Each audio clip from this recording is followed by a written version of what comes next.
Welcome everyone to another session of answer writing practice by Vajiram and Ravi.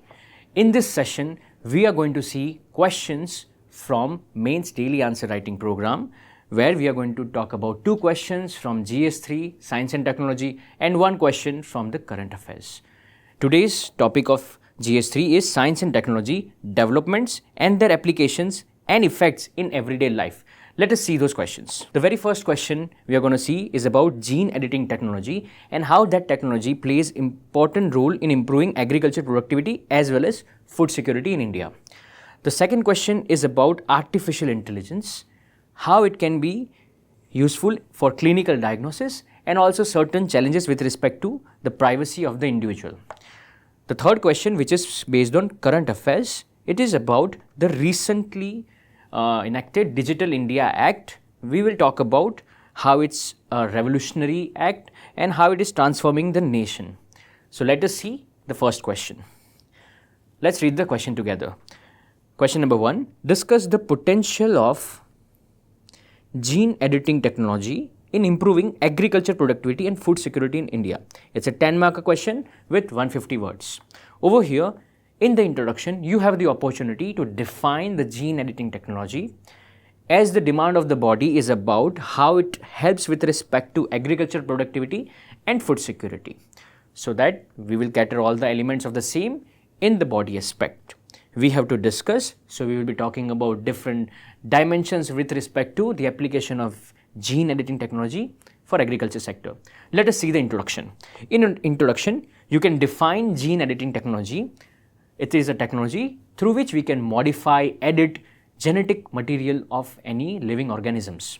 We have witnessed recently many technologies such as CRISPR-Cas9 have been utilized for modification, editing of genes for living organisms. India has also made sure that there are important initiatives with respect to the same. Government has given approval for the research aspect for gene editing. Or else, you can also think about how gene editing is a very crucial aspect with respect to agriculture productivity. Previously, we had different technologies like crossbreeding, mutation breeding and transgenesis. However, they used to take a longer period of duration, whereas gene editing has a shorter duration and therefore plays very crucial role in agriculture sector. So, we'll move to the body aspect. Over here, we'll talk about the potential ways that gene editing technology could improve agriculture productivity and food security in India. The first aspect over here, you can write about disease and pest resistance. We have witnessed, due to multiple different impacts of different sources like climate change, apart from that anthropogenic other factors, agriculture gets impacted due to various issues like disease, pest, herbicides, etc.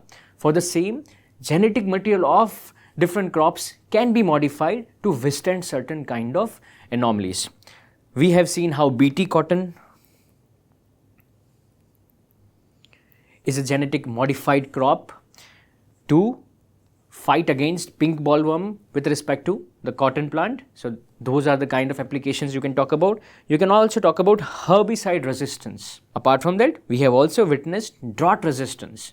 Crops have been modified. We have witnessed how there are certain variety of crops for rice which are resistant against droughts. We also have seen biofortification. Examples like beta caroline of rice variety which has biofortified vitamin A. So that kind of biofortification can also be achieved through gene editing technology. And the last is environmental sustainability. As we are witnessing lot of productivity issues, through gene editing technology, we can create agricultural crops which are sustainable in nature.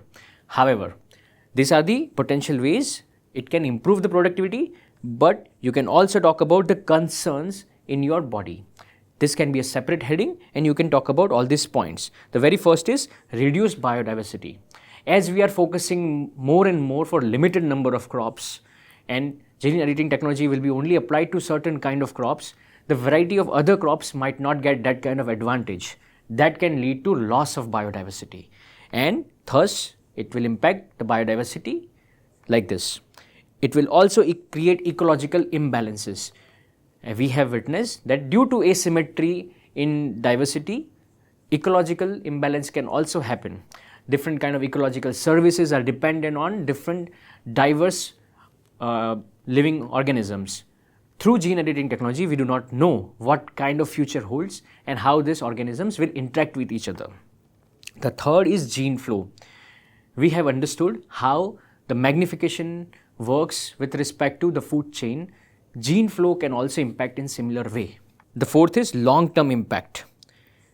As we do not have studies which have shown us what can be the long-term impact of gene editing, it might go against the very primary thing that we are talking about, the food security. And also the last is ethical concern. As we do not know how exactly the biotechnology, the aspects of different forms of gene modification can impact humans as well as the entire living ecosystem. So those are the ethical concerns that you can talk about here. Next, in the conclusion, you can talk about way forward. Going ahead, what can we do to ensure gene editing technology is also been utilized? At the same time, we also have other alternative ways to go ahead. We can promote crop diversity. As we talked about how relying on few crops can create ecological imbalances as well as loss of biodiversity, creating structures to ensure we have enough crop diversity that can also help with respect to food security. We can monitor gene flow through long-term studies. We can also create certain governance and regulation. In India, we have GEAC, which helps with respect to the GMO. We also have different regulations like FSSAI, ensures that GMO crops are regulated. All this can be understood through governance and regulation.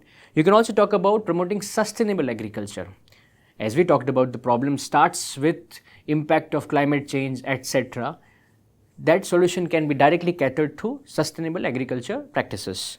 And the last is biosafety protocol. We have witnessed different protocols like Nagoya Protocol, Cartagena Protocol. So all those protocols must be taken in consideration while we are going ahead with genetic modified organisms. So this is the conclusion. You can end your answer. There are certain value added points that you can look from this map. We have seen that recently FAO published a gene editing and agri-food system report over there. It talks about different issues and organizations which are working for the same. You can talk about how sanitary and phytosanitary protection, they are ensured through Cartagena Protocol and other biosafety like International Plant Protection Convention. About socio-economic policy, we have Nagoya Protocol, also we have WIPO for intellectual property, and for food safety and derived we have Codex Alimentarius and etc. So you can encompass this few value addition point in your answers as well. So this is the answer of question number 1. Let us see the model answer and understand how can we incorporate the same in our answer writing practice. In the introduction, you can define the technology. You can talk about how India is also implementing the same. You can talk about the potential ways it helps with respect to the agriculture productivity and food security. You can cite examples for better substantiation. Then you can talk about the concerns along with examples to bolster your arguments. You can also talk about way forward through point wise, or you can inculcate the same in the conclusion. And at the end, you can talk about how it holds enormous promise with respect to improving agriculture productivity and ensuring food security. So this is for question number 1. Let's move to question number 2. Question number 2. Introduce the concept of artificial intelligence. How does AI help clinical diagnosis? Do you perceive any threat to privacy of the individual in the use of AI in healthcare? So this question is applied AI question. We are talking about AI and how AI is impacting specifically one dimension of the healthcare, which is clinical diagnosis, and overall concern with respect to the privacy of an individual. In the introduction, you can start by defining artificial intelligence. You can talk about how and when a computer mimics human intelligence to perform a given task, that is considered as artificial intelligence. You can also talk about how AI in healthcare has multiple possibilities with respect to impact, and clinical practice is one of a great start and has immense potential with respect to the application of AI. So that is something you can start in the introduction. In the body, as we are going to talk about how it is useful for clinical diagnosis, you can talk about AI's role in clinical diagnosis. The very first thing, you can talk about medical imaging. We have witnessed that despite progressing a lot more in the technology with respect to the imaging technology, we still do not get the real picture, or we are not able to capture the entirety at affordable cost. AI can help with respect to that same. It can study different imaging reports and understand what kind of possibility can be there and create suitable structures, and thus augment the technology and help us understand reports properly. Apart from that, it can also help with respect to predictive models. We have witnessed that if it can understand certain trends, it can predict certain future possibilities. It can help us with respect to prevention of certain genetic disease, cancer, etc. So preventive models can also be created through AI. And the last is automation. We have seen in the COVID the kind of automation that was required with respect to the report distribution and understanding how those report data can be used to understand the entirety of the context. So automation can also be achieved through artificial intelligence in healthcare, especially with respect to clinical diagnosis. Now let us go to what are the different kind of concerns, especially the privacy concern about AI in healthcare. The very first being, data is being shared and can be used without informed consent. That can lead to a violation of privacy. We have witnessed how privacy is now fundamental right, and thus it must be protected. The second is data repurposing without patient's knowledge. It can also violate the privacy of the individual. The third is data being exposed, resulting in identity theft or other frauds. We have witnessed that AI requires a lot of data points. Those data points can also work against the individual if they are exposed. And the last is risk of harmful and potential fatal cyber attacks on AI solutions. Those database can be victim of cyber attack and can definitely disrupt the entire process, entire healthcare industry. So these are the privacy concerns. Now let us also talk about how to address this privacy concerns. This is something you can add in your answer. If it was a 15 marker, you can definitely expand the answer, or you can create a mind map to ensure you have covered different points. You can talk about how increasing the awareness about data, privacy, consent and cybersecurity can help with respect to safeguarding the privacy of individuals in healthcare. Apart from that, creating different regulations to address accountability and protect citizens. We are witnessing that the government is upcoming with different regulations. It is also collaborating with different other nations to ensure that whatever regulations and rules are coming, they are keeping citizens at the center. The third is federated approach for decentralized privacy, preserving medical AI. We have seen how in finance, there's blockchain, there are decentralized currency. Similarly, data points can also be decentralized, and in such a way, whenever there is any kind of attack on one server, other data points are not lost. The fourth is continuous research to protect AI algorithms against cyber attacks. This is to ensure we have the latest technology and there are enough safeguards with respect to fighting against the cybercrime. So this is something you can add either as a body if it's a 15 marker. For 10 marker, you can create a mind map, maximum use around 3 lines of the same in your answer and move on to the conclusion part. Conclusion part, you can talk about how Digital India Act, which is on line with respect to protecting citizens, with respect to their privacy and data points, is a brilliant initiative. You can also talk about how ICMR guidelines about ethical guidelines for application of AI in biomedical research and healthcare can also be utilized. You can talk about different principles. The same principles you can also use in your ethics answer. You can understand different kind of vocabulary. Similarly, you can apply the same for your ethics answer. But for the conclusion over here, you can use the citation of the report as well. So this is the answer for question number 2. Now let us see the model answer and understand how can we inculcate the same in our answer writing practice. You can write the introduction with a definition. You can talk about how it has given out different kind of solutions. You can talk about its role with respect to the clinical diagnosis. You can talk about the privacy concerns. You can talk about the different measures, and in the end, you can talk about how it has different potential. You can also talk about the way ahead as we discussed, right? So this is something for question number 2. Now let's see question number 3, which is a current affair based question. And also aligned, we concluded in the last question. Digital India is not just a vision. It's a revolution that's transforming the nation one bite at a time. In light of the statement, examine the recently introduced Digital India Act 2023.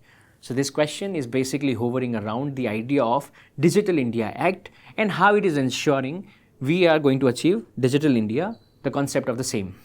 In the introduction, you have a great opportunity to link Digital India along with Digital India Act.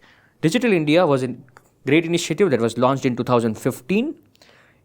You can talk about how these acts ensure whatever potential, whatever prospects that Digital India is promising is safeguarded and regulated. So let us see different features of the Digital India Act in the body part. As we have to examine the act, let us start with the features. You can talk about how it can replace the IT Act of 2000. We are witnessing radical changes in the society. Technology is disrupting every aspect of the society. Thus, to cope up with the same, we must ensure rules are also in line with the latest technological challenges.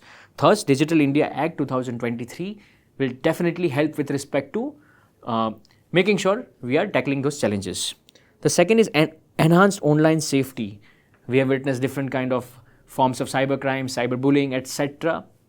Digital India Act have explicit provisions with respect to catering the solutions for the same. Third is upholding principle of open internet. In the past, we have witnessed that how different organizations can monopolize certain degree of internet.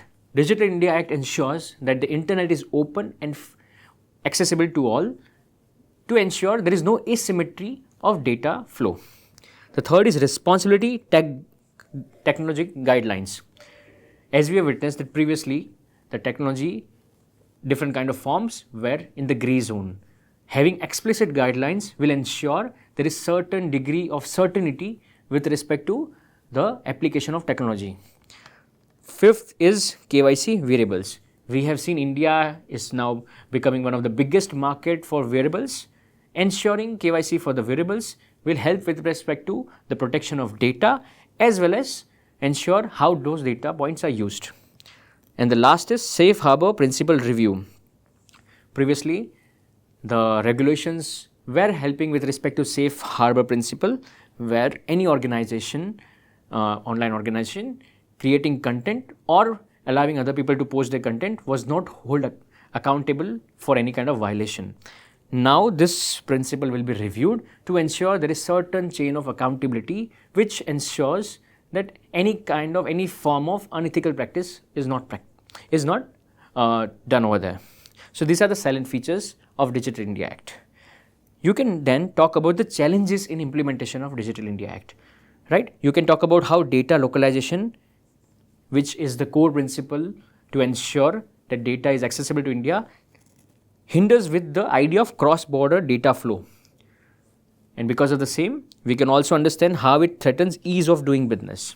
There are multiple parameters through which industries are being held accountable for the data. Small business do not have that kind of sufficient capital to ensure every guideline possible. So it will threaten the ease of doing business. The third is against freedom of speech. As we witness that how safe harbor principle is going to be reviewed, all the content which is posted will be now reviewed and the organization will be held accountable. Because of that, organization may come with stringent rules with respect to posting content, and that can go against with the freedom of speech and privacy. The last is source and infrastructure need. This we can connect with the ease of doing business. We can talk about how enormous amount of resources and infrastructure will be needed when we are talking about implementation of the provisions of Digital India Act. So these are the challenges that you can talk about in the body. In the conclusion, you have the opportunity to talk about how Digital India Act is aligned with the idea of digital economy and how it can help with respect to achieving 1 trillion digital economy for India. So that is something you can talk about Digital India Act in the conclusion. Now let us see the model answer and understand how can we inculcate the same in our answer writing. In the introduction, you can talk about the Digital India Initiative of 2015 and how Digital India Act will ensure how Digital India is realizing its success. You can talk about the salient features along with different kind of examples. As we talked about replacement of IT Act, how we must ensure we are coping up with the latest technological disruption in the society, as we are going to be almost 900 million active internet base by 2025. You can also talk about different this KYC for wearable data points, where we are looking at India will be the biggest market, the largest market for wearables. You can also add a brilliant small mind map about need for Digital India Act, where you can put all this point. However, you must ensure understand that for 10 marker questions you can just put only mind map. If it's a 15 marker question, you can expand the same in 2-3 lines. Then you can talk about the challenges and you can give example to substantiate your answer, and in the end you can talk about how going ahead we'll be needing engagement of various stakeholder, as well as it will help with respect to the Digital India 2026 objectives, achieving 1 trillion digital economy. So that's it for today's answer writing program discussion video. Keep writing. Thank you so much.